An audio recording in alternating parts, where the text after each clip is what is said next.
Ang pahayag kay Juan. Unang kabanata. Ito ang pahayag na ibinigay ng Diyos kay Hesukristo at kanya namang inihayag kay Juan na alipin niya sa pamamagitan ng anghel na isinugo niya. Ang layunin ng paghahayag na ito'y ipabatid sa mga alipin ng Diyos ang mga bagay na malapit ng maganap. Ito ang patotoo ni Juan sa lahat ng nakita niya tungkol sa mensahe ng Diyos na ipinahayag naman ni Hesukristo. Mapalad ang bumabasa ng aklat na ito, ang mga nakikinig sa propesiya nito at tumutupad sa nasusulat dito. Sapagkat ang lahat ng ito'y malapit ng maganap. Buhat kay Juan para sa 7 iglesia sa lalawigan ng Asya. Sumainyo ang pagpapala at kapayapaang mula sa Diyos na siyang nakaraan, kasalukuyan at darating, at mula sa 7 espiritong nasa harap ng kanyang trono, at mula kay Hesukristo, ang tapat na saksi, ang unang muling nabuhay at pinuno ng mga hari sa lupa. Iniibig niya tayo, at sa pamamagitan ng kanyang dugo ay pinalaya niya tayo sa ating mga kasalanan. Ginawa niya tayong isang lahi ng mga pari na naglilingkod sa kanyang Diyos at Ama. Kay Hesukristo ang kapurihan at kapangyarihan magpakailanman. Amen. Tingnan ninyo, dumarating siyang nasa mga ulap at makikita siya ng lahat, pati na ng mga sumaksak sa kanyang tagiliran. Tatangis ang lahat ng lipi sa lupa dahil sa kanya. Ganoon nga ang mangyayari. Amen. Ako ang Alpha at ang Omega. Sabi ng Panginoong Diyos na makapangyarihan sa lahat, Diyos sa kasalukuyan, sa nakaraan, at siyang darating. Ako'y si Juan, ang inyong kapatid at kasama sa paghihirap at pagtitiis na nararanasan ng mga kabilang sa kanyang kaharian dahil sa pakikipag-isa kay Jesus.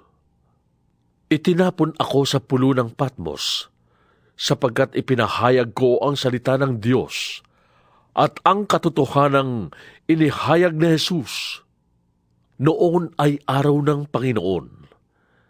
Nasa ilalim ako ng kapangyarihan ng Espiritu Santo at narinig ko mula sa aking likuran ang isang malakas na tinig na parang tunog ng trompeta.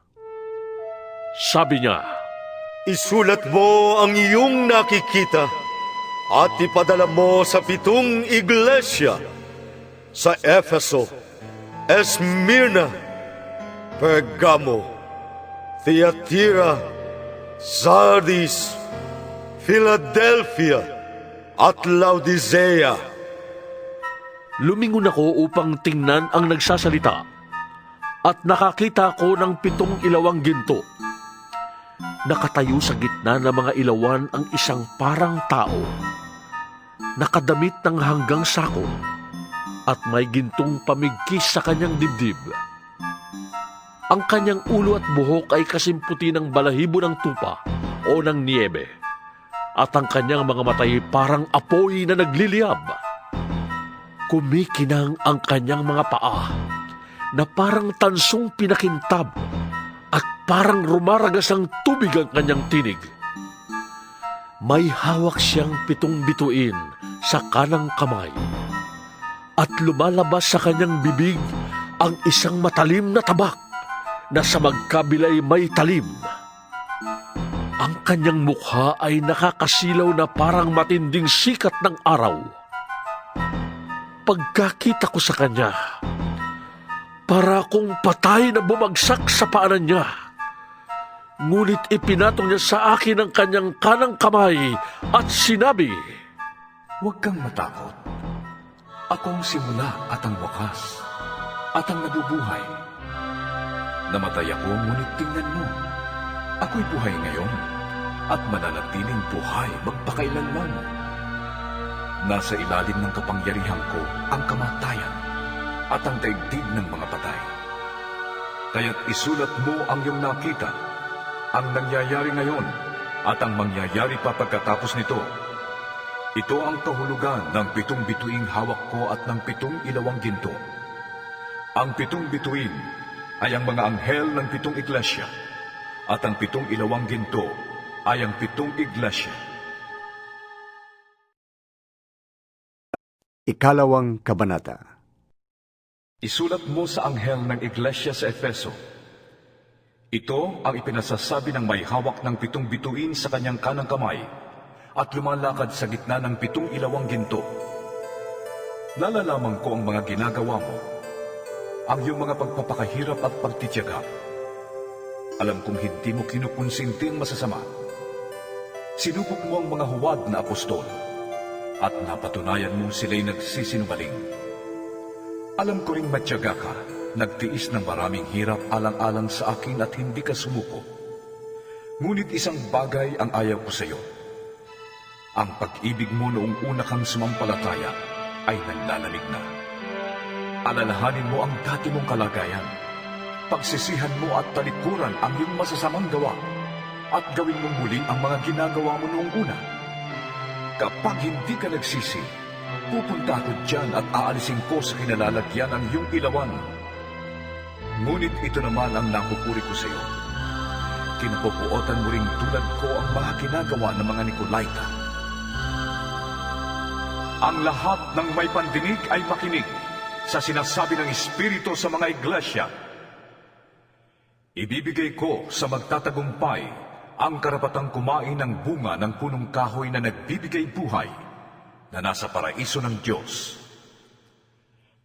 Isulat mo sa anghel ng iglesia sa Esmirna. Ito ang ipinasasabi sa iyo ng simula at wakas, ang namatay at muling nabuhay. Nalalaman ko ang mga pagsubok na dinaranas mo. Alam kong mahirap ka, ngunit ang totoo'y mayaman ka. Nalalaman ko rin ang mga paninirang puri sa iyo ng mga hindi tunay na Hudyo. Ngunit ang totoo, sila'y mga kampon ni Satanas. Huwag kang matakot sa mga pag-uusig na malapit mo nang darasin. Makinig ka. Ipabibilanggo ng Diablo ang ilan sa inyo bilang pagsubok. Magtitiis kayo sa loob ng 10 araw. Manatili kang tapat hanggang kamatayan. At gagantimpalaan kita ng maluwalhating buhay. Ang lahat ng may pandinig ay makinig sa sinasabi ng Espiritu sa mga iglesia. Ang magtatagumpay ay hindi makakaranas ng pangalawang kamatayan. Isulat mo sa anghel ng iglesia sa Pergamo. Ito ang ipinasasabi ng may hawak ng matalas na tabak na sa magkabilay may talim. Nalalaman ko kung saan ka nakatira, sa lugar na pinaghaharian ni Satanas. Ngunit nananatili kang tapat sa akin. Hindi mo tinalikuran ang iyong pananalig sa akin, kahit noong si Antipas na tapat kong lingkod ay patayin dyan sa gitna ninyo sa bayang tinitirhan ni Satanas. Ngunit may hinanakit ako sa iyo. May ilan sa inyo na sumusunod sa turo ni Balaam na nagturo kay Balak upang mahikayat ang mga Israelita upang magkasala. Kaya't kumain sila ng mga pagkain inihandog sa mga Diyos-Diyosan at gumawa sila ng mga kahalayan. May ilan din sa inyong sumusunod sa turo ng mga Nicolaita. Kaya nga, pagsisihan ninyo at talikdan ang inyong mga kasalanan. Kung hindi, pupunta ko dyan sa lalong madaling panahon at pupuksain ko ang mga taong yun sa pamamagitan ng tabak na lumalabas sa aking bibig. Ang lahat ng may pandinig ay makinig sa sinasabi ng Espiritu sa mga iglesia. Ang magtatagumpay ay bibigyan ko ng nakatagong pagkain mula sa langit. Bibigyan ko rin siya ng batong puti na kinasusulatan ng isang bagong pangalan na walang sinumang nakakaalam maliban sa tatanggap niyon. Isulat mo sa anghel ng iglesia sa Tiatira. Ito ang sinasabi ng anak ng Diyos na may mga matang parang apoy na nagliliyab at mga paang kumikinang na parang tansong pinakintab. Nalalaman kong mga ginagawa mo, ang iyong pag-ibig, katapatan, paglilingkod at pagtitiyaga. Nalalaman kong ang mga ginagawa mo ngayon ay higit kaysa noong una. Ngunit ito ang masasabi ko laban sa iyo. Pinapayagan mo si Jezebel, ang babaeng nagpapanggap na propeta, na magturo at linlangin ang aking mga lingkod upang gumawa sila ng kahalayan at kumain ng pagkain inihandog sa mga Diyos-Diyosan. Binigyan ko siya ng sapat na panahon upang pagsisihan at talikdan ang mahalay na pamumuhay. Ngunit ayaw niya. Kaya nga magkakasakit siya ng malubha. Pati ang mga kasama niya sa pangangalo niya. Daranas sila ng matinding hirap kung hindi nila pagsisisihan at tatalikuran ang kahalayang ginawa nila sa piling niya. Papatayin ko rin ang kanyang mga anak upang malaman ng mga iglesia na ako ang nakakaalam sa puso't isip ng mga tao. Gagantihan ko ang bawat isa sa inyo ayon sa inyong mga gawa.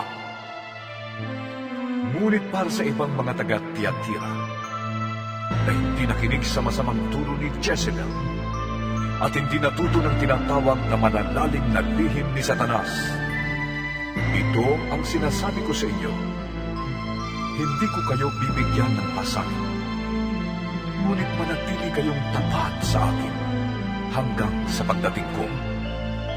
Sa magtatagumpay at tutupad ng kalooban ko hanggang wakas, ibibigay ko ang pamamahala sa mga bansa.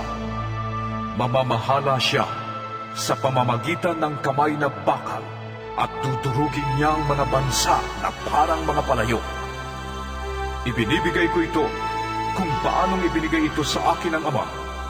Ibibigay ko rin sa kanya ang tala sa umaga. Ang lahat ng may pandinig ay makinig sa sinasabi ng Espiritu sa mga iglesia.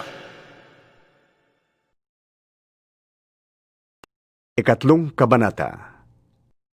Isulat mo sa anghel ng iglesia sa Sardis. Ito ang sinasabi ng nagtataglay ng 7 Espiritu ng Diyos at ng 7 bituin. Nalalaman ko ang ginagawa mo. Ipinapalagay kang buhay, ngunit ang totoo, ikaw ay patay. Kaya't gumising ka, pag-alabin mo ang mga katangiang nalalabi pa sa iyong buhay upang hindi ito tuluyang mamatay. Nakikita kong hindi maganap ang mga nagawa mo sa paningin ng aking Diyos. Kaya nga, alalahanin mo ang mga bagay na iyong tinanggap at narinig. Isagawa mo ang mga yon at pagsisihan mo talikdan ang iyong kasamaan.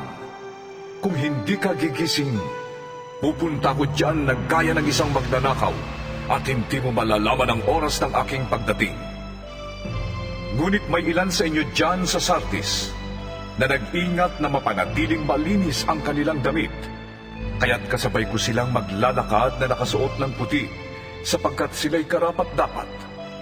Ang magtatagumpay ay magdaramit ng puti, at hindi ko kailanman aalisin sa aklat ng buhay ang kanyang pangalan.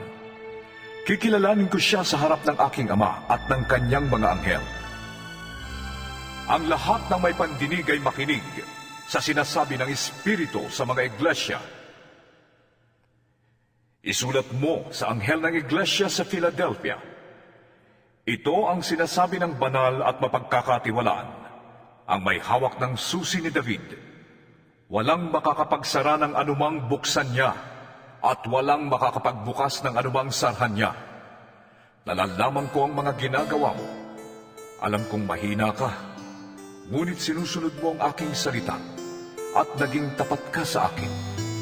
Kaya't binuksan ko para sa iyo ang isang pinto na hindi maisasara ng kahit sino. Tingnan mo, palalapitin ko sa iyo at paluluhurin ang mga kampon ni Satanas na nagpapanggap na mga Hudyo, ngunit hindi naman at sa halip ay nagsisinungaling. Malalaman nilang minamahal kita sapagkat nagtiyaga ka gaya ng iniuutos ko sa iyo Iingatan naman kita sa panahon ng pagsubok na darating sa lahat ng tao sa buong daigdig. Darating ako sa lalong madaling panahon. Ingatan mo ang mga tagubilin ko sa iyo upang hindi maagaw ni naman ang iyong gantimpala. Ang magtatagumpay ay gagawin kong isang haligi sa templo ng aking Diyos at hindi na siya maaalis doon magpakailanman.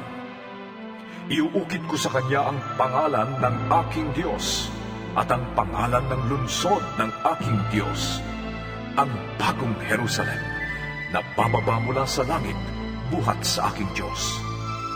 Iuukit ko rin sa kanya ang aking bagong pangalan. Ang lahat ng may pandinig ay makinig sa sinasabi ng Espiritu sa mga iglesia. Isulat mo sa anghel ng iglesia sa Laodicea.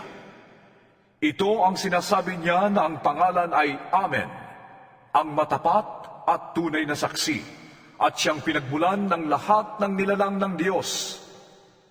Nalalaman ko ang mga ginawa mo. Alam kong hindi ka malamig o mainit. Higit na mabuti kung ikaw ay malamig o mainit. Ngunit dahil sa ikaw ay maligamgam, hindi mainit o malamig, isusuka kita. Sinasabi mo, ako'y mayaman, sagana sa lahat ng bagay at wala nang kailangan pa. Ngunit hindi mo nalalamang ikaw ay kawawa, kahabag-habag, mahirap, bulag at hubad. Kaya nga, ipinapayo kong bumili ka sa akin ng purong ginto upang ikaw ay maging tunay na mayaman. Bumili ka rin sa akin ng puting damit upang matakpan ang nakakahiyamong kahubaran at ng gamot sa mata upang ikaw ay makakita. Sinasaway ko't pinapalo ang lahat ng aking minamahal. Kaya't maging masigasig ka. Pagsisihan mo talikdan ang iyong mga kasalanan. Nakatayo ako sa labas ng pintuan at kumakatok. Kung diringgin ni naman ang aking tinig at bubuksan ang pinto, ako'y papasok sa kanyang tahanan at magsasalo kami sa pagkain. Ang magtatagumpay ay uupong katabi ko sa aking trono, tulad ko na nagtagumpay at nakaupo ngayon katabi ng aking ama sa kanyang trono. Ang lahat ng may pandinig ay makinig sa sinasabi ng Espiritu sa mga iglesia. Ika-4 na kabanata. Pagkatapos kong masaksihan ng mga bagay na ito, nakita ko sa langit ang isang bukas na pinto. At muli kong narinig ang tinig na gaya ng isang trompeta na ang sabi sa akin, Umakyat ka rito at ipapakita ko sa iyo ang mga mangyayari pa pagkatapos nito. At biglang napailalim ako sa kapangyarihan ng Espiritu. At nakita ko sa langit ang isang trono, at doon ay may nakaupo. Ang anyo niya'y malingning na parang mahalagang batong haspe at kornalina. May isang bahagharing nagniningning na parang esmeralda sa palibot ng trono.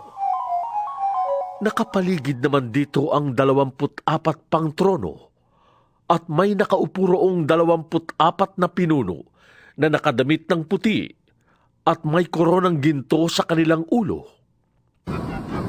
Mula sa trono ay gumuguhit ang kidlat, kasabay ng mga ugong at mga kulong. Sa harap ng trono ay may 7 nagniningas na sulong. Ito ang 7 Espiritu ng Diyos. Sa harap ng trono ay may tila dagat na salaming sinlinaw ng kristal. Sa 4 na panig ng trono ay may 4 na buhay na nilalang na punong-puno ng mga mata sa kanilang harap at likod. Ang unang buhay na nilalang ay katulad ng leon. Katulad naman ng baka ang pangalawa. Kamukha ng tao ang pangatlo. At katulad naman ng agilang lumilipad ang pang-4. Ang bawat isa ay may tig-6 na pakpak. at punong-puno ng mga mata sa loob at labas. Walang tigil ang pag-awit nila sa araw at gabi. Banal! Banal! Banal ang Panginoong Diyos na makapangyarihan sa lahat. Ang Diyos sa nakaraan, sa kasalukuyan, at siyang darating. Tuwing umaawit ng papuri, parangal at pasasalamat ang apat na buhay na nilalang sa nakaupo sa trono na nabubuhay magpakailanman. Ang 24 na pinuno naman ay nagpapatira pa sa harap ng trono at sinasamba ang nakaupo doon. Ang nabubuhay magpakailanman. Iniaalay nila ang kanilang korona sa harap ng trono at sinasabi, Aming Panginoon at Diyos, karapat-dapat kang tumanggap ng papuri, karangalan at kapangyarihan sapagkat ikaw ang lumalang sa lahat ng bagay at ayon sa iyong kagustuhan, sila'y nilalang mo at pinapanatili. 5 kabanata. Nakita ko sa kanang kamay ng nakaupo sa trono ang isang kasulatang nakarolyo na may sulat ang loob at labas at sinarhan ng 7 selyo. At nakita ko rin ang isang makapangyarihang anghel na nagtanong ng malakas, Sino ang karapat-dapat na sumira sa mga selyo at magbukas sa kasulatang nakarolyo? ngunit wala ni isa man maging sa langit, maging sa lupa o sa ilalim ng lupa na makapagbukas o makatingin sa nilalaman niyon. Buong kapaitan akong umiyak dahil walang natagpuang karapat-dapat na magbukas at tumingin sa nilalaman niyon. Kaya sinabi sa akin ng isa sa mga pinuno, Huwag kang umiyak. Tignan mo, ang leon mula sa lahi ni Huda, ang anak ni David, ang siyang nagtagumpay at may karapatang sumira sa 7 selyo at magbukas sa kasulatang nakarolyo. Pagkatapos, nakita ko sa pagitan ng mga pinuno at ng tronong napapaligiran ng 4 na buhay na nilalang ang isang korderong nakatayo na parang pinatay na. Ito'y may 7 sungay at 7 mata na siyang 7 espiritu ng Diyos na ipinadala sa buong sanlibutan. Lumapit ang kordero at kinuha ang kasulatang nakarolyo sa kanang kamay ng nakaupo sa trono. Nang ito'y kunin niya, nagpatira pa sa harapan ng kordero ang 4 na buhay na nilalang at ang 24 na pinuno. Bawat isa'y may hawak na alpa at may gintong mangkok na puno ng insenso na siyang mga panalangin ng mga banal. Inawit nila ang isang bagong awit. Ikaw ang karapat-dapat na kumuha sa kasulatang nakarolyo at sumira sa mga selyo niyon sapagkat pinatay ka at sa pamamagitan ng iyong dugo ay tinubos mo para sa Diyos ang mga tao mula sa bawat lahi, wika, bayan at bansa. Ginawa mo silang isang lahing maharlika at mga pare para maglingkod sa ating Diyos at sila'y maghahari sa lupa. Tumingin akong muli at narinig ko ang tinig ng di mabilang na mga anghel. Sila'y nakapaligid sa trono, sa 4 na buhay na nilalang at sa mga pinuno. Umaawit sila ng malakas. Ang korderong pinatay ay karapat-dapat tumanggap ng kapangyarihan, kayamanan, karunungan, kalakasan, parangal, papuri at paggalang. At narinig kong umaawit ang mga nilikhang nasa langit, nasa lupa, nasa ilalim ng lupa, at nasa dagat, lahat ng naroon. Ibigay sa nakaupo sa trono at sa kordero ang papuri at karangalan, kaluwalhatian at kapangyarihan magpakailanman. At sumagot ang 4 na nilalang na buhay. Amen! At nagpatira pa ang mga pinuno at nagsisamba. Ika-6 na kabanata. Nakita kong sinira ng kordero ang una sa 7 selyo. At narinig kong kasing lakas ng kulog na sinabi ng isa sa 4 na buhay na nilalang. At nakita ko ang isang kabayong puti na ang sakay ay may hawak na pana. Binigyan siya ng korona at siya'y humayo upang patuloy na manakop. Sinira ng kordero ang 2 selyo at narinig kong sinabi ng 2 buhay na nilalang. Isa namang kabayong pula ang lumitaw na ang sakay ay binigyan ng kapangyarihang magpasimula ng digmaan sa lupa upang magpataya ng mga tao. Binigyan siya ng isang malaking tabak. Sinira ng kordero ang 3 selyo at narinig kong sinabi ng 3 buhay na nilalang. Halika! Isang kabayong itim ang nakita ko. May hawak na timbangan ang sakay nito. May narinig akong parang isang tinig buhat sa kinaroroonan ng 4 na buhay na nilalang na nagsabi, Isang takal na trigo lamang ang mabibili ng sahod sa maghapong trabaho, at 3 takal na sibada lamang ang mabibili sa ganon ding halaga. Ngunit huwag mong pinsalain ang langis ng olibo at ang alak. Sinira ng kordero ang 4 na selyo. At narinig kong sinabi ng 4 na buhay na nilalang. Ang nakita ko na may isang kabayong maputla ang kulay. Ang pangalan ng sakay nito'y Kamatayan. At kasunod niya ang Hades.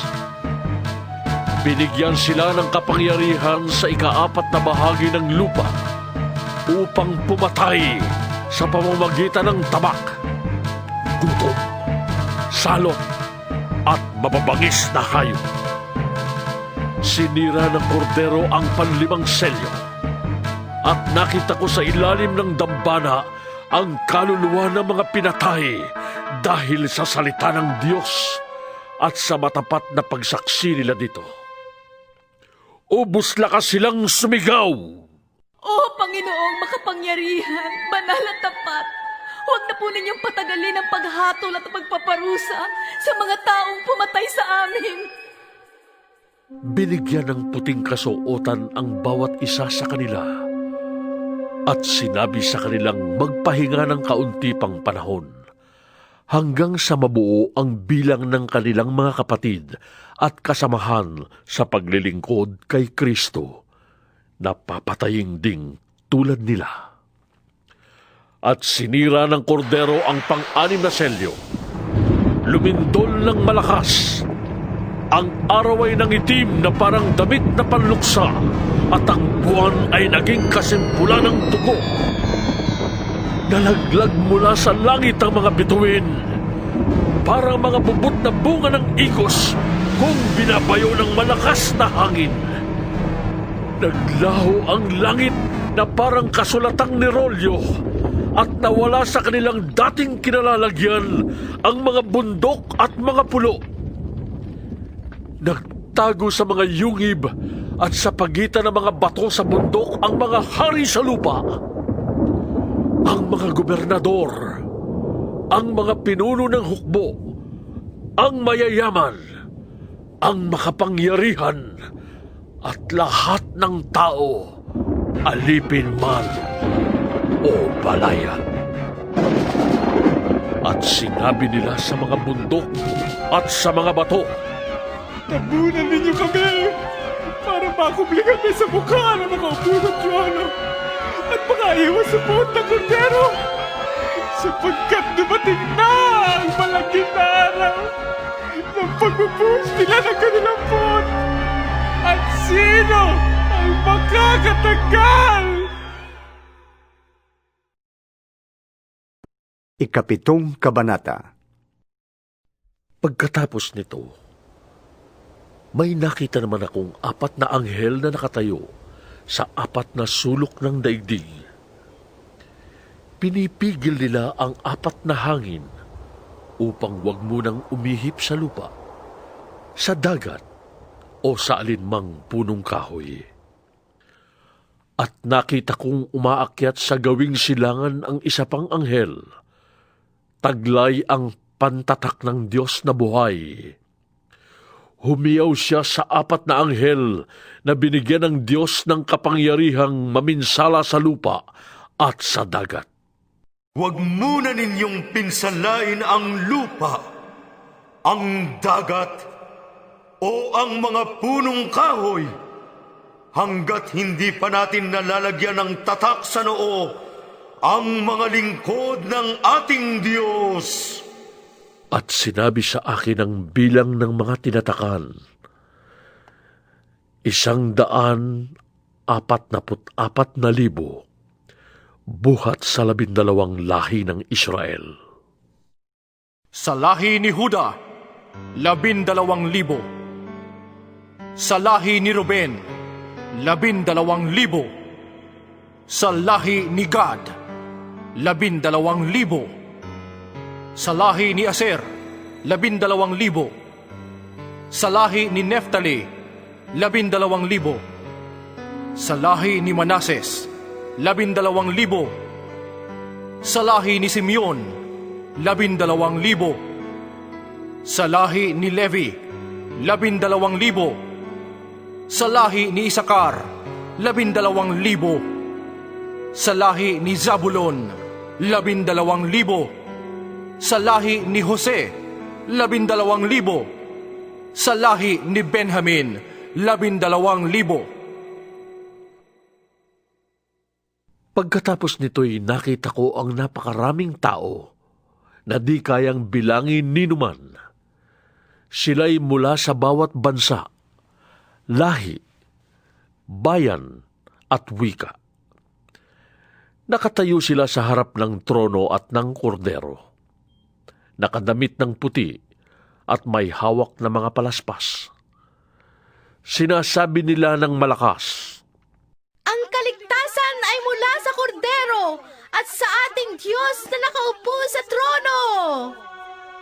Tumayo ang lahat ng anghel sa palibot ng trono at ng mga pinuno at ng 4 na nilalang na buhay. At sila'y nagpatira pa sa harap ng trono at sumamba sa Diyos. Sabi nila, Amen! Sa ating Diyos ang papuri, kaluwalhatian, karunungan, pasasalamat, karangalan, kapangyarihan at lakas magpakailanman. Amen!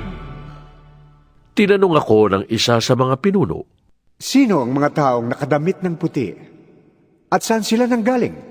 Ginoo, kayo po ang nakakaalam. Ang sagot ko. At sinabi niya sa akin, Sila ang mga nagtagumpay sa gitna ng matinding paghihirap. Nilinis nila at pinaputi sa dugo ng kordero ang kanilang damit.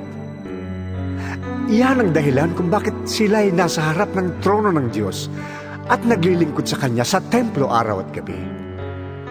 At ang nakaupo sa trono ang kukup-kup sa kanila.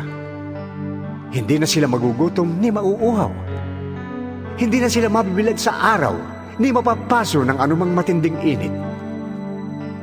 Sapagkat ang korderong nasa gitna ng trono ang magiging pastol nila. Sila'y dadalhin niya sa mga bukal ng tubig na nagbibigay buhay at papahirin ng Diyos ang bawat luha sa kanilang mga mata. 8 Kabanata. Nang sirain ng kordero ang 7 selyo, naghari sa langit ang katahimikan sa loob ng halos kalahating oras. Pagkatapos nito'y nakita ko ang 7 anghel na nakatayo sa harapan ng Diyos at binigyan ng trumpeta ang bawat isa sa kanila. Dumating ang isa pang anghel na may dalang gintong sunugan ng insenso at tumayo naman sa harap ng dambana. Binigyan siya ng maraming insenso upang ihandog sa dambanang ginto na nasa harap ng trono, kalakip ng dalangin ng mga pinili ng Diyos. Mula sa kamay ng anghel, unti-unting tumaas sa harapan ng Diyos ang usok ng insenso, kalakip ng dalangin ng mga pinili ng Diyos. Pagkatapos, ang anghel ay kumuha ng mga baga sa dambana, inilagay sa sunugan ng insenso at inihagis sa lupa, at biglang kumulog, nagkaingay, kumidlat, at lumindol. At humanda ang 7 anghel upang hipan ang kanilang trompeta. Hinipa ng unang anghel ang kanyang trompeta at umulan ng yelo at apoy na may kahalong dugo. Nasunog ang 3 bahagi ng lupa, ang 3 bahagi ng mga punong kahoy at lahat ng sariwang damo. Hinipa ng 2 anghel ang kanyang trompeta at bumagsak sa dagat ang isang parang malaking bundok na nasusunog. Naging dugo ang 3 bahagi ng dagat. Namatay ang 3 bahagi ng mga nilalang na naroon at nawasak ang 3 bahagi ng mga sasakyang dagat. Hinipa ng 3 anghel ang kanyang trompeta at nahulog mula sa langit ang isang malaking bituing nagliliyab na parang sulo at bumagsak sa 3 bahagi ng mga ilog at mga bukal. Ang bituin ay tinatawag na kapaitan. Pumait ang 3 bahagi ng tubig at maraming tao ang namatay pagkainom nito. Hinipa ng 4 na anghel ang kanyang trompeta at napinsala ang 3 bahagi ng araw, ng buwan at ng mga bituin, kaya't nawala ang 3 bahagi ng kanilang liwanag. Nagdilim ang 3 bahagi ng maghapon at walang tumanglaw sa 3 bahagi ng magdamag. Pagkatapos ay nakita ko ang isang agilang lumilipad sa kalawakan at narinig ko itong sumisigaw. Kalagim-lagim! Talagang kalagim-lagim! Ang sasapitin ng lahat ng nasa lupa! Pagtunog ng mga trompetang hihipa ng 3 pang anghel! Ika-9 na kabanata. Hinipa ng 5 anghel ang kanyang trompeta at nakita kong nahulog sa lupa ang isang bituin. Ibinigay sa bituin ang susi ng banging napakalalim. Binuksan ng bituin ang bangin at may lumabas na makapal na usok, tulad ng usok ng malaking hurno, kaya't nagdilim ang araw at ang himpapawid. May naglabas ang mga balang mula sa usok at kumalat sa lupa. Binigyan sila ng kapangyarihang manakit tulad ng alakdan. Ipinagpili sa kanila na huwag sirain ang mga damo, punong kahoy o anumang halaman. Ang mga tao lamang na walang tatak ng Diyos sa kanilang noo ang sasaktan nila. Hindi pinahintulutan ng mga balang na patayin ang mga taong ito, kundi pahirapan lamang sila sa loob ng 5 buwan. Parang kagat ng alakdan ang kirot na dulot ng mga balang na ito. Sa loob ng panahong iyo'y hahanapin ng mga tao ang kamatayan, ngunit hindi nila ito makikita. Iibigin nilang mamatay, ngunit lalayuan sila ng kamatayan. Ang mga balang ay parang mga kabayong handa sa pakikipagdigma. Sila ay may putong na parang koronang ginto. at parang mukha ng tao ang kanilang mukha. Parang buhok ng babae ang kanilang buhok, at parang ngipin ng leon ang kanilang ngipin.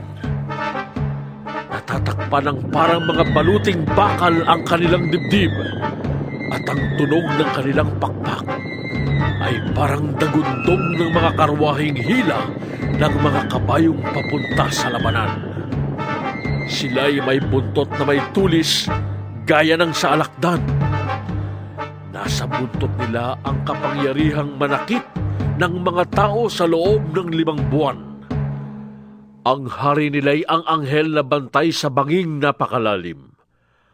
Ang kanyang pangalan sa wikang Hebreo ay Abaddon, at sa wikang Griego'y Apollyon. Nakaraan na ang unang lagim. 2 pa ang darating. Hinipa ng ika-6 na anghel ang kanyang trompeta, at nakarinig ako ng tinig mula sa mga sulok ng damba ng ginto na nasa harapan ng Diyos. Iniutos nito sa anghel na may trompeta. Talagan mo ang 4 na anghel na nakagampo sa tabi ng malaking ilog Euphrates. At pinalaya ang 4 na anghel upang patayin nila ang 3 bahagi ng sangkatauhan.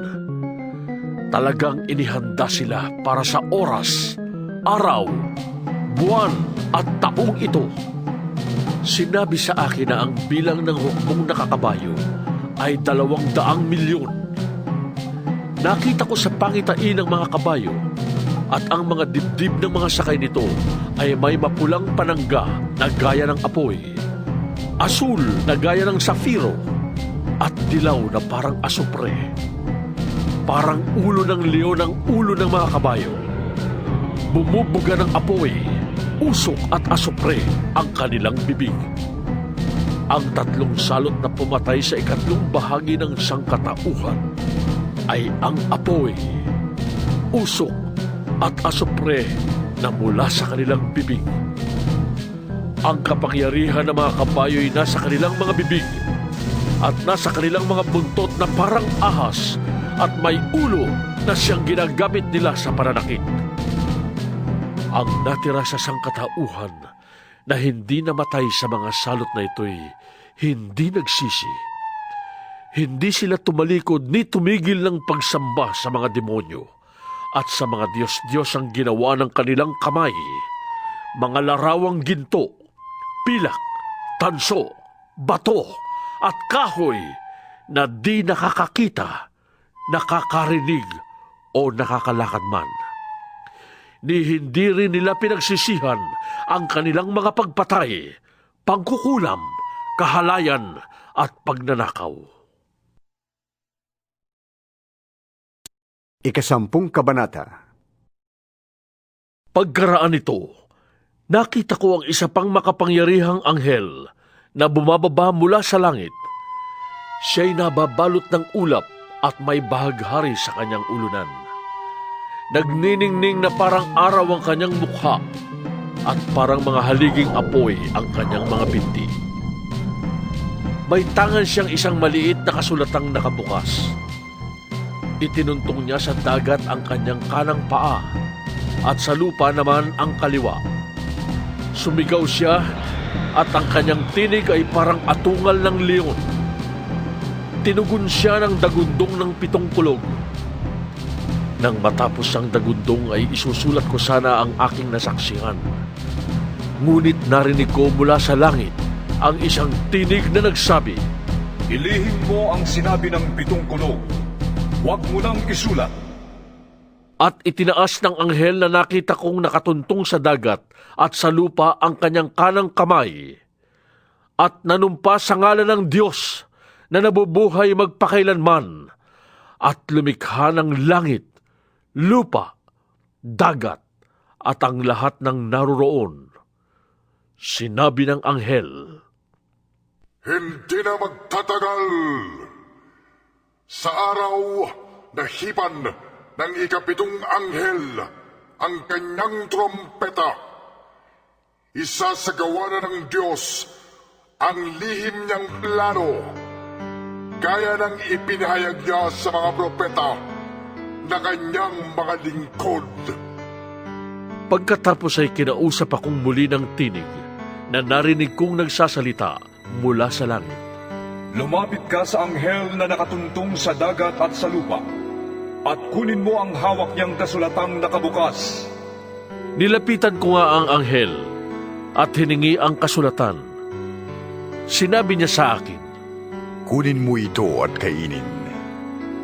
Mapait yan sa sikmura, ngunit sa bibig mo'y kasing tamis ng pulot-pukyutan. Inabot ko nga at kinain ang maliit na kasulatan. Matamis nga yun na parang pulot-pukyutan sa bibig. Ngunit nang malunok ko na'y pumait ang aking sikmura. At sinabi nila sa akin, Kailangang ipahayag mong muli ang mga ipinasasabi ng Diyos tungkol sa mga tao, bansa, wika, at mga hari. 11 kabanata.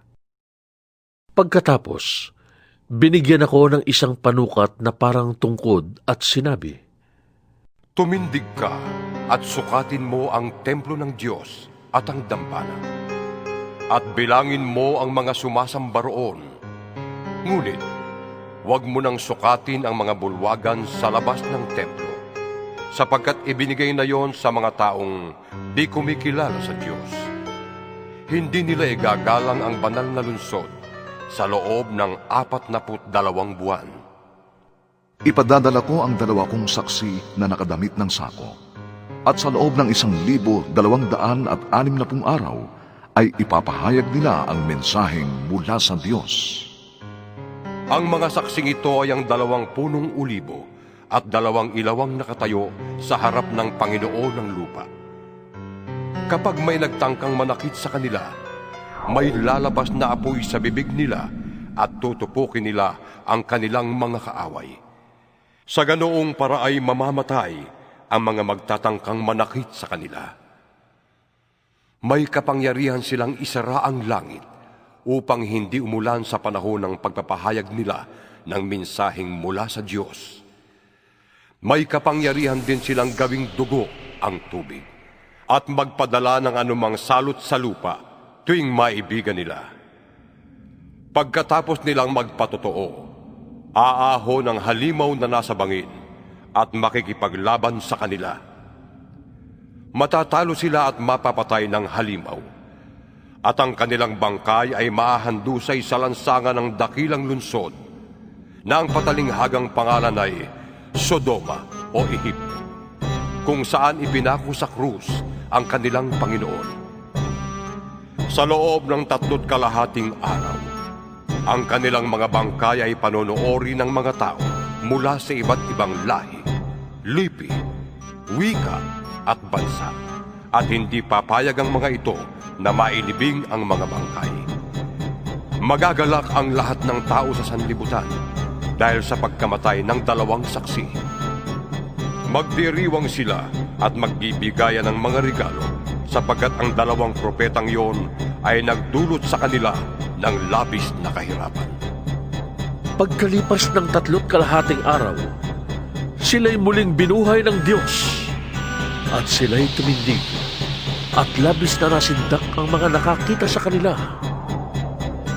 Pagkatapos ay narinig nilang nagsalita ang isang malakas na tinig mula sa langit. Umakyat kayo rito! At habang nakatingin ang kanilang mga kaaway, umakyat sila sa langit na sakay ng ulap. Lumindol ng napakalakas ng oras ding yon. Nawasak ang 10 bahagi ng lunsod at 7,000 tao ang namatay. Ang mga natirang tao ay natakot at niluwalhati nilang Diyos ng kalangitan. Natapos na ang 2 lagim at malapit na ring mangyari ang 3. Hinipa ng 7 anghel ang kanyang trompeta. At mula sa langit ay may malalakas na tinig na nagsabi, Ang paghahari sa sanlibutan ay inilipat na sa Kristong ating Panginoon. Maghahari siya magpakailanman! at ang 24 na matatandang nakaupo sa kani-kanilang trono sa harapan ng Diyos ay nagpatira pa at sumamba sa Kanya. Sinabi nila, Panginoong Diyos na makapangyarihan sa lahat, Diyos sa kasalukuyan at sa nakaraan, nagpapasalamat kami na ginamit mo ang iyong walang hanggang kapangyarihan at nagpasimula ka ng maghari. Nagngingit-ngit ang mga di kumikilala sa iyo dahil sa dumating na ang panahon ng iyong poot, ang paghatol sa mga patay, at pagbibigay ng gantimpala sa mga propetang lingkod mo at sa iyong mga hinirang sa lahat na may takot sa iyo, dakila at hamak. Panahon na upang lipulin mo ang mga sumira sa sanlibutan. Nabuksan ang templo ng Diyos sa langit at nakita ang kaba ng tipan sa loob. Pagkatapos ay gumuhit ang kidlat, dumagundong ang kulong, narinig ang malalakas na ingay, lumindol at umulan ng yelo. 12 kabanata. Kasunod nito'y lumitaw sa langit ang isang kakaibang tanda. Isang babaeng nadadamitan ng araw at nakatuntong sa buwan. Ang ulo niya'y may koronang binubuo ng 12 bituin. Malapit na siyang manganak, kaya't napapasigaw siya sa matinding hirap. Isa pang tanda ang lumitaw sa langit. Isang pulang dragon na napakalaki. Ito'y may 7 ulo at 10 sungay, at may korona ang bawat ulo. Kinaladkad ng kanyang buntot ang 3 bahagi ng mga bituin sa langit at inihagis sa mga iyon sa lupa. Pagkatapos, tumayo siya sa paanan ng babaeng malapit ng manganak upang lamunin ang sanggol sa sandaling ito'y isilang. Ang babae ay nagsilang ng sanggol na lalaki, ngunit may umagaw sa bata at dinala ito sa Diyos sa kanyang trono. Ang sanggol na ito ang itinakdang maghahari sa lahat ng bansa sa pamamagitan ng kamay na bakal. Ang babae naman ay tumakas papunta sa ilang, sa isang dakong inihanda ng Diyos para sa kanya, upang maalagaan siya roon sa loob ng 1,260 araw. Pagkaraan nito'y nagkaroon ng digmaan sa langit. Pinamunuan ni Miguel ang kanyang mga anghel sa pakikipaglaban sa dragon at sa mga kampo nito. Natalo ang dragon at ang kanyang mga kampo at pinalaya sila sa langit. Itinapon ang dambuhalang dragon, ang matandang ahas na ang pangalay Diablo o Satanas, na nandaraya sa buong sanlibutan. Itinapon siya sa lupa, pati ang kanyang mga kampo. At narinig ko ang isang malakas na tinig mula sa langit na nagsasabi, Dumating na ang pagliligtas ng Diyos! Ipinamalas na niya ang kaniyang lakas bilang hari. Ipinamalas din ni Kristo ang kaniyang kapangyarihan, sapagkat pinalayas na sa langit ang umuusig araw at gabi sa mga kapatid natin. Nagtagumpay ang mga ito laban sa Diablo sa pamamagitan ng dugo ng kordero at ng kanilang pagsaksi sa katotohanan, sapagkat hindi nila pinanghinayangan ang kanilang buhay. Kaya't magalak ang kalangitan at lahat ng naninirahan diyan. Ngunit kalagim-lagim ang daranasin ninyo, lupa at dagat, sapagkat ang matinding puot ng Diablo ay babagsak sa inyo. Alam niyang kaunting panahon na lamang ang nalalabi sa kanya. Nang makita ng dragon na itinapon siya sa lupa, hinabol niya ang babaeng nagsilang ng sanggol na lalaki. Ngunit ang babae ay binigyan ng mga pakpak ng malaking agila upang makalipad papunta sa ilang. Doon siya itatago sa loob ng 3.5 taon upang maligtas sa pananalakay ng ahas. Kaya't ang ahas ay nagbuga ng tubig na parang ilog upang tangayin ang babae. Subalit bumuka ang lupa at hinigop ang tubig na ibinuga ng dragon, kaya't naligtas ang babae. Sa galit ng dragon, pinalingan niya ang nalalabing lahi ng babae upang digmain. Ito ang mga taong sumusunod sa utos ng Diyos at nananatiling tapat sa katotohanan inihayag ni Jesus. At ang dragon ay tumayo sa dalampasigan. 13 kabanata. Pagkatapos ay nakita kong umahon sa dagat ang isang halimaw na may 7 ulo at 10 sungay. May korona ang bawat sungay nito at sa bawat ulo ay nakasulat ang isang pangalang lumalait sa Diyos. Ang halimaw ay parang leopardo, ngunit ang mga paa niya'y tulad ng mga paa ng oso at ang bibig ay parang bunganga ng leon. Ibinigay ng dragon sa halimaw ang kanyang sariling lakas, trono at malawak na kapangyarihan. Ang isa sa mga ulo ng halimaw ay parang may sugat na halos ikamatay, ngunit gumaling ito. Namangha ang buong daigdig sa nangyaring ito at nagsisunod sila sa halimaw. Sinamba ng lahat ng tao ang dragon sapagkat ibinigay nito ang kanyang kapangyarihan sa halimaw. Sinamba rin nila ang halimaw. Sino ang makakatulad sa halimaw? Sinong makakalabang sa kanya? Sabi nila. Pinahintulutan ng halimaw na magyabang, manlait sa Diyos at maghari sa loob ng 42 buwan.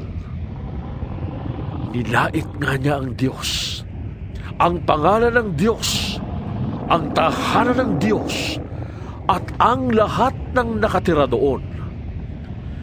Pinahintulutan din siyang digmain at talunin ang mga pinili ng Diyos, at binigyan siya ng karapatang mamahala sa bawat lahi, bayan, wika at bansa.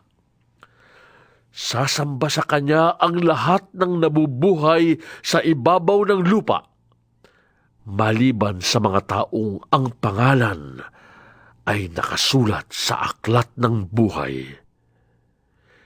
Magmula pa ng likhain ng sanlibutan, ang aklat na ito'y iniingatan ng korderong pinatay. Kung kayo'y may pandinig, makinig kayo. Ang sinumang itinagdang mabihag ay mabibihag nga. Ang itinagdang mamatay sa tabak ay sa tabak mamamatay. Kaya't kailangang magpakatatag at maging tapat ang mga hinirang ng Diyos. At nakita ko ang isa pang halimaw na lumitaw sa lupa. May 2 sungay ito na tulad ng mga sungay ng isang batang tupa. Ngunit ang kanyang tinig ay parang tinig ng dragon.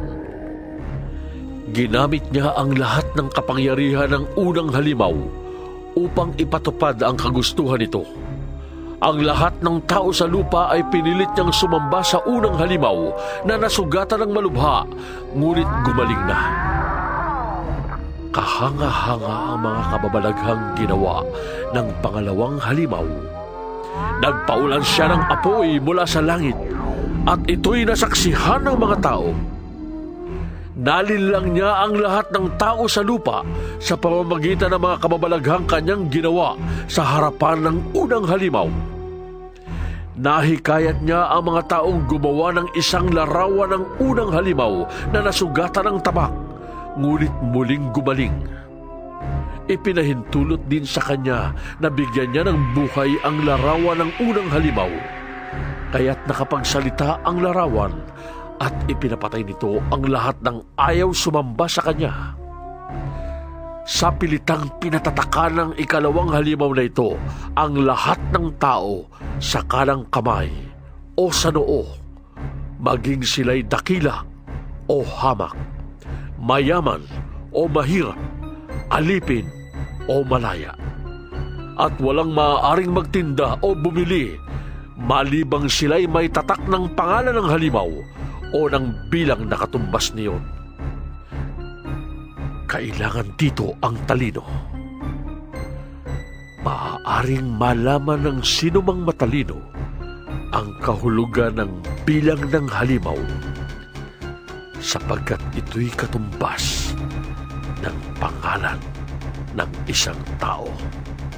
Ang bilang ay 6, 6, 6. 14 na kabanata. Tumingin ako at naroon ang kordero na nakatayo sa bundok ng Sayon, kasama ang 144,000 tao. Nakasulat sa kanilang noo ang pangalan ng kordero at ang pangalan ng kanyang ama. At narinig ko mula sa langit ang isang tinig na sinlakas na mga alon sa dagat at nagundong ng kulog. Ang tinig na narinig ko'y parang tugtugan ng mga alpa. Sila'y umaawit ng isang bagong awit sa harap ng trono at sa harap ng 4 na nilalang na buhay at sa harap ng mga pinuno. Walang makaunawa sa awit na yon, kundi ang 144,000 na tinubos sa sanlibutan. Ito ang mga lalaking nanatiling malinis at hindi nagkaroon ng anumang kaugnayan sa mga babae. Sumusunod sila sa kordero, saan man siya magpunta.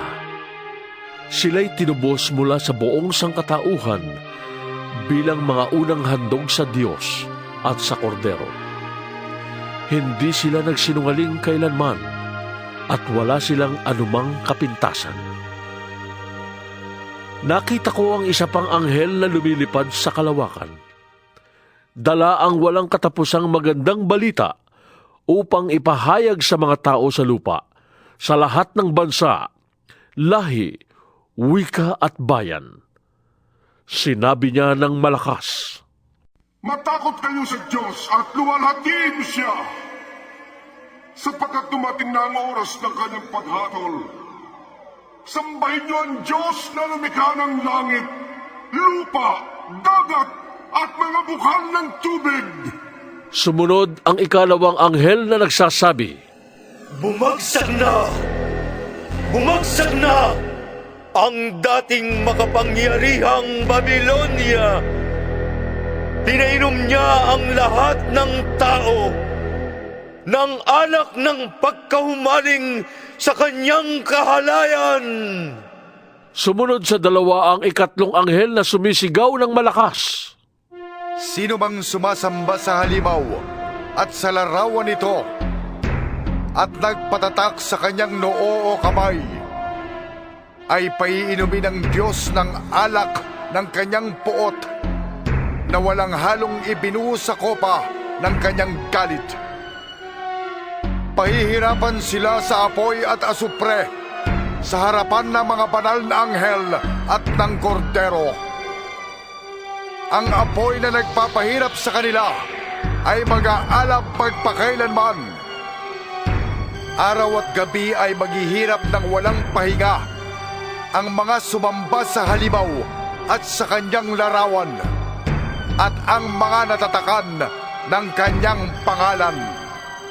Kailangang magpakatatag ang mga pinili ng Diyos, ang mga sumusunod sa utos ng Diyos at nananatili sa pananampalataya kay Jesus. At narinig ko ang isang tinig mula sa langit na nagsasabi, Isulat mo, mula ngayon, mapalad ang naglilingkod sa Panginoon hanggang kamatayan. Tunay nga, sabi ng Espiritu, matatapos na ang kanilang paghihirap, sapagkat ang kanilang ginawa ang magpapatunay sa kanilang katapatan.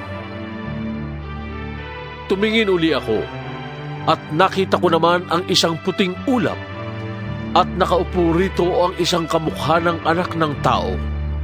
May koronang ginto at may hawak na isang matalim na karit. Isa pang anghel ang lumabas mula sa templo at malakas na nagsalita sa nakaupo sa ulap. Gamitin mo na ang iyong karet. Gumapas ka na, sapagkat panahon na. Hinog na ang aanihin sa lupa. Ginamit nga ng nakaupo sa ulap ang kanyang karit at ginapas ang dapat anihin sa lupa. At isa pang anghel ang nakita kong lumabas mula sa templo sa langit. May hawak din siyang matalim na karit. Lumabas mula sa dambana ang isa pang anghel. Siya ang namamahala sa apoy sa dambana. Sinabi niya sa anghel na may matalim na karit, Gamitin mo na ang iyong karit at anihin mo ang mga ubas sa lahat ng ubasan sa lupa, sapagkat hinog na ang mga ito. Kaya't ginamit ng anghel ang kanyang karit. Inani ang mga ubas at inihagis sa pisaan. Ang pisaang ito ay larawan ng matinding poot ng Diyos. Pinisa sa labas ng bayan ng mga ubas at mula sa pisaan ay bumaha ng dugo. May 300 kilometro ang haba at 5 talampakan ang lalim. 15 kabanata. Nakita ko ang isa pang kagilagilalas na pangitain sa langit. May 7 anghel na may dalang 7 salot. Ito ang mga panghuling salot, sapagkat dito magwawakas ang poot ng Diyos. May nakita akong parang dagat na kristal na nagliliyab. Nakita ko rin ang mga nagtagumpay laban sa halimaw at sa larawan nito, at sa nagtataglay ng bilang nakatumbas ng kanyang pangalan. Nakatayo sila sa dagat na kristal. Hawak ang mga alpang bigay sa kanila ng Diyos. Inaawit nila ang awit ni Moises na lingkod ng Diyos at ang awit ng Kordero. Panginoong Diyos na makapangyarihan sa lahat, dakila at kahanga-hanga ang iyong mga gawa. O Hari ng mga bansa, matuwid at totoo ang iyong mga daan. Sino ang hindi matatakot sa iyo, Panginoon? Sino ang tatangging magpahayag ng iyong kadakilaan? Ikaw lamang ang banal. Lahat ng mga bansa ay lalapit at sasamba sa iyo, sapagkat nakita ng lahat ang matuwid mong mga gawa. Pagkatapos nito'y nakita ko ring bumukas ang templo sa langit, ang toldang tipanan ng Diyos at ng tao. Lumabas mula sa templo ang 7 anghel na may dalang 7 salot. Nakasuot sila ng malinis na linong nakakasilaw sa kaputian at may gintong pamigkis sa dibdib. Ibinigay sa kanila ng isa sa 4 na nilalang na buhay ang 7 mangkok na ginto na punong-puno ng poot ng Diyos na nabubuhay magpakailanman. Ang templo ay napuno ng usok na nagmumula sa kadakilaan at kapangyarihan ng Diyos, at walang makapasok sa templo hanggat hindi natatapos ang 7 salot na dala ng 7 anghel. 16 na kabanata. Mula sa templo'y narinig ko ang isang malakas na tinig na nag-uutos sa 7 anghel. Lumakad na kayo at ibuhos ninyo sa lupa ang poot ng Diyos na laman ng 7 mangkok. At umalis ang unang anghel at ibinuhos sa lupa ang laman ng dala niyang mangkok. At nagkaroon ng mahapdi. 17 kabanata. Pagkatapos, ang isa sa 7 anghel na may dalang 7 mangkok ay lumapit sa akin at sinabi niya, Halika, ipapakita ko sa iyo kung paano parurusahan ang reyna ng kahalayan na nakaupo sa ibabaw ng maraming ilog. Ang mga hari sa lupa ay nakiapid sa babaeng ito at nilasing niya sa alak ng kanyang kahalayan ang lahat ng tao sa sanlibutan. Noon ay nasa ilalim ako ng kapangyarihan ng Espiritu. At inihatid ako ng anghel sa dakong ilang. Nakita ko roon ang isang babaeng nakasakay sa isang pulang halimaw. Ang halimaw ay may 7 ulo at 10 sungay. Nakasulat sa buong katawan nito ang lahat ng paglapastangan sa Diyos. Ang damit ng babae ay kulay ube at pula. Ang kanyang mga alahas ay ginto, mahahalagang bato at perlas. Hawak niya ang isang gintong kopa na puno ng kanyang kasumpa-sumpang mga gawa at kahiyahiyang pangangalo niya. Nakasulat sa kanyang noo ang isang pangalang may lihim na kahulugan. Ang tanyag na Babylonia, ang ina ng mga nangangalo niya at ng lahat ng kahalayan sa lupa. At nakita kong lasing ang babaeng ito sa dugo ng mga hinirang at ng mga martir, ang mga pinatay dahil kay Jesus. Nang gilalas ako nang makita ko siya. Bakit ka nang gilalas? Tanong sa akin ng anghel. Sasabihin ko sa iyong kahulugan ng babae at ng sinasakyan niyang halimaw na may 7 ulo at 10 sungay. Ang halimaw na nakita mo ay buhay nung una, ngunit patay na ngayon. Muli itong lilitaw buhat sa banging napakalalim at tuluyang mapapahamak. Ang mga taong nabubuhay sa lupa. 18 kabanata. Pagkatapos nito, nakita kong bumababa mula sa langit ang isang anghel na may malaking kapangyarihan. Nagliwanag ang buong daigdig dahil sa kanyang kaluwalhatian. Ubus lakas siyang sumigaw. Bumagsak na! Bumagsak na ang tanyag na Babylonia. Ngayon ay tahanan na lamang siya ng mga demonyo, bilangguan ng masasamang espiritu, ng maruruming ibon at ng marurumi at kasuklam-suklam na mga hayop. Sapagkat pinainom niya ng alak ng kanyang kahalayan ang lahat ng bansa. 19 kabanata. Pagkatapos nito, narinig ko ang tila sama-samang tinig ng napakaraming tao sa langit na umaawit ng ganito. Purihin ang Panginoon, ang kaligtasan, ang karangalan at ang kapangyarihan ay tanging sa Diyos lamang. Matuwid at tama ang kanyang hatol. Hinatulan niya ang reyna ng kahalayan na nagpapasama sa mga tao sa lupa sa pamamagitan ng kanyang kahalayan. Pinarusahan siya ng Diyos dahil sa pagpatay niya sa mga lingkod ng Panginoon. Muli silang umawit. Purihin ang Panginoon! Walang tigil na tataas ang usok na mula sa nasusunog na lungsod! Ang 24 na pinuno at ang 4 na nilalang na buhay ay nagpatira pa at sumamba sa Diyos na nakaupo sa trono. Sabi nila, Amen! Purihin ang Panginoon! may nagsalita mula sa trono.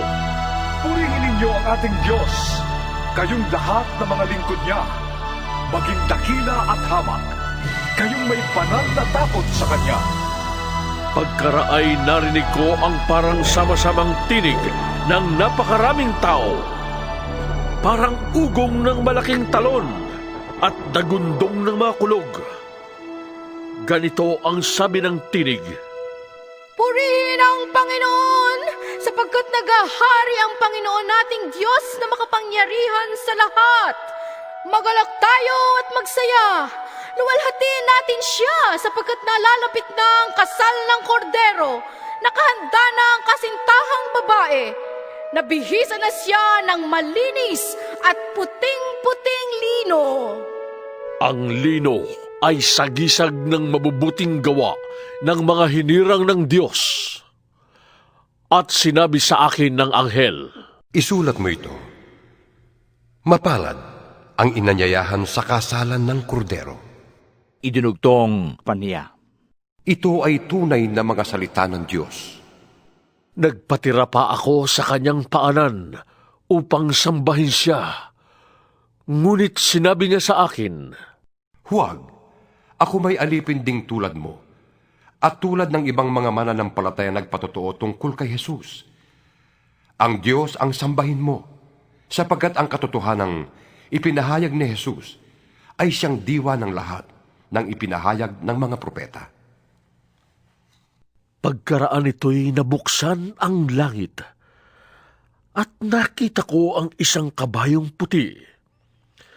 Ang sakay nito'y tinawag na tapat at totoo, sapagkat matuwid siyang humatol at makipagdigma. Parang nagliliyab na apoy ang kanyang mga mata, at napuputungan siya ng maraming korona. Nakasulat sa kanyang katawan ang pangalan niya, ngunit siya lamang ang nakakaalam ng kahulugan niyon. Puno ng dugo ang kanyang kasuutan, at ang tawag sa kanya ay Salita ng Diyos.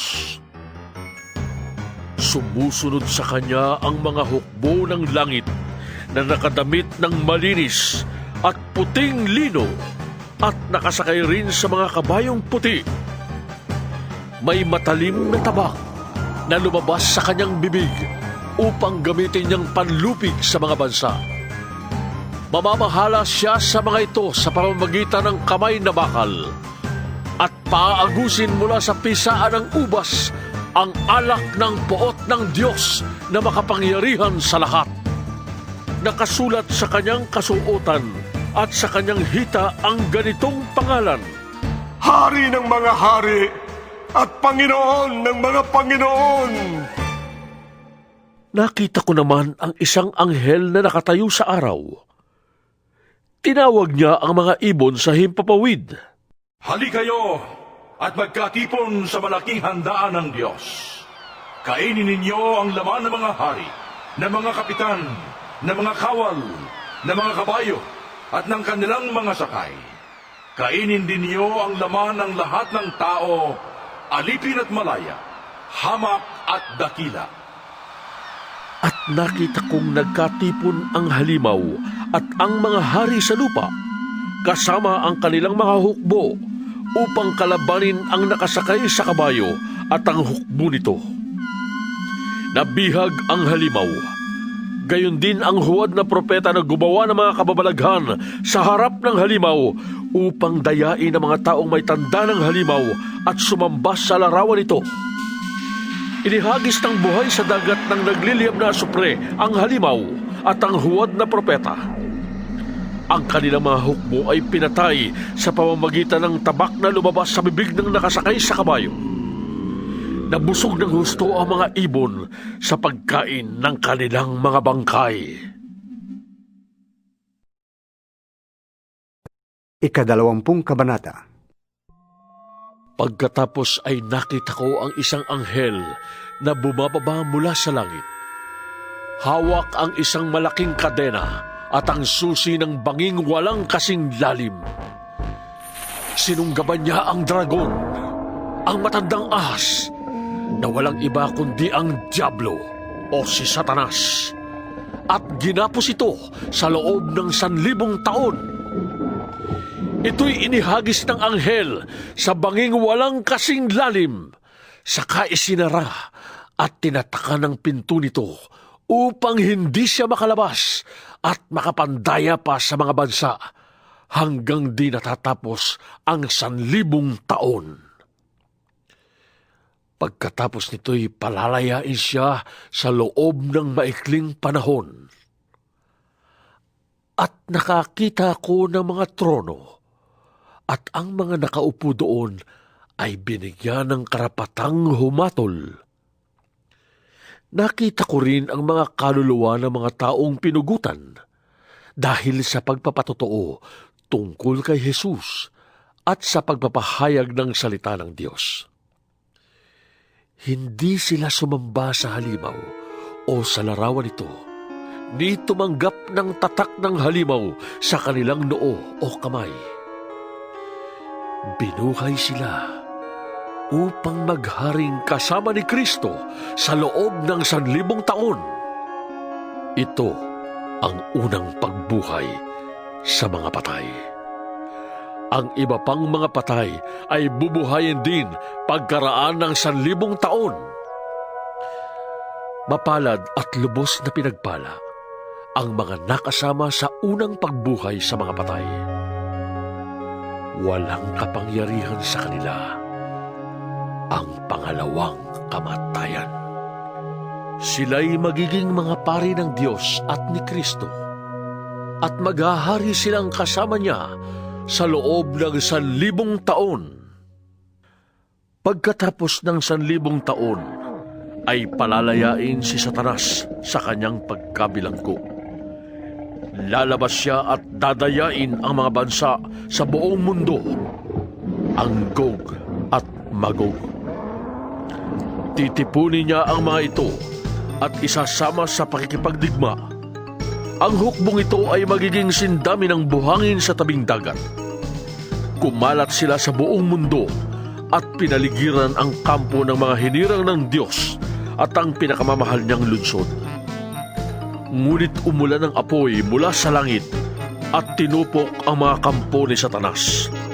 At ang diablong nandaya sa kanila ay itinapon sa dagat na apoy at asupre na pinagtapunan din sa halimaw at sa huwad na propeta. Magkakasama silang pahihirapan araw at gabi, magpakailanman. Pagkatapos nito'y nakita ko ang isang malaking tronong puti at ang nakaupo doon. Naglaho ang lupa't langit sa kanyang harapan at hindi na nakita pang muli. Nakita kong nakatayo sa harap ng trono ang mga namatay, maging dakila at hamak, at binuksan ng mga aklat. Binuksan ng isa pang aklat, ang aklat ng buhay. Hinatulan ang mga patay ayon sa kanilang ginawa, batay sa nakasulat sa mga aklat. Iniluwa ng dagat ang mga patay na naroroon. Iniluwa din ng kamatayan at ng daigdig ng mga patay ang mga nakalagak sa kanila. Hinatulan ang lahat ayon sa kanilang mga ginawa. Pagkatapos ay itinapon din sa dagat na apoy ang kamatayan at ang Hades.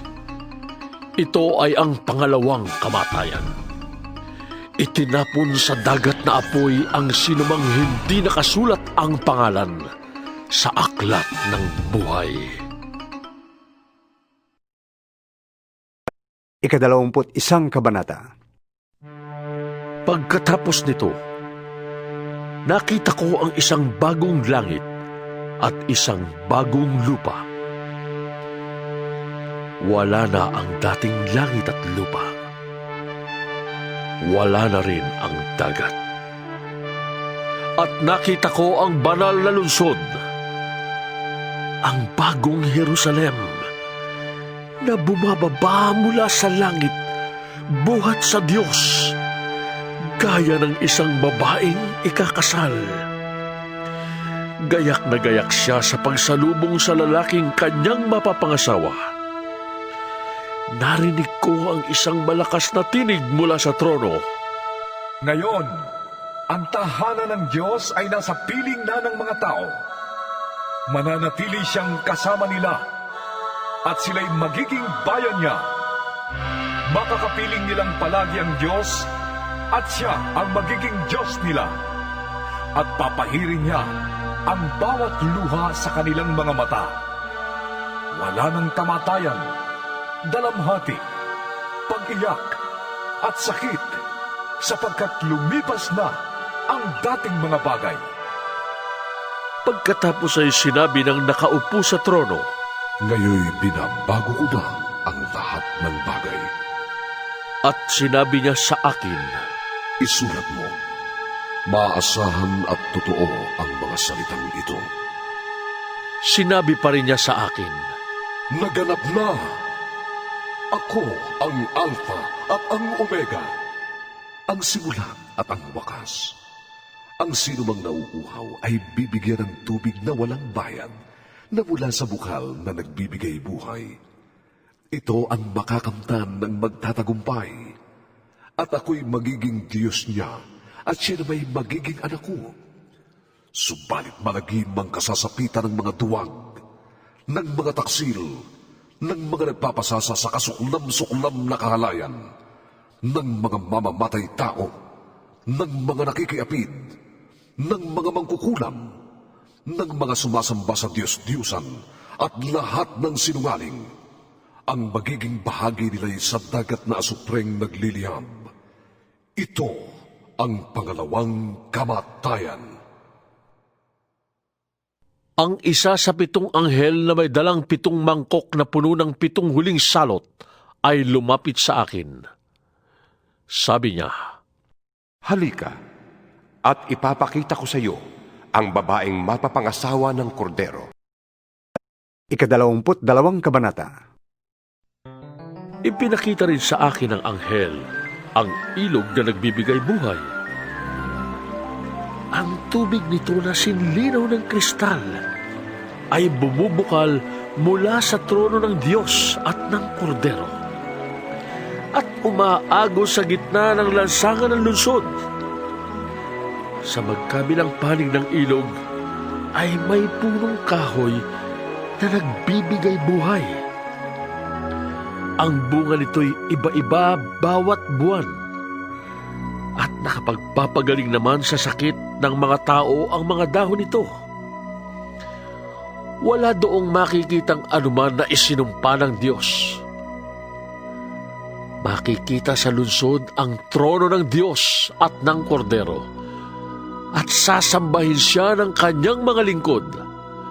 Makikita nila ang kanyang mukha at masusulat sa kanilang noo ang kanyang pangalan. Dooy wala ng gabi, kaya't hindi na sila mangailangan pa ng mga ilaw o ng liwanag ng araw. Sapagkat ang Panginoong Diyos ang magiging ilaw nila at maghahari sila magpakailanman. At sinabi sa akin ng anghel, Maaasahan na totoo ang mga salitang ito.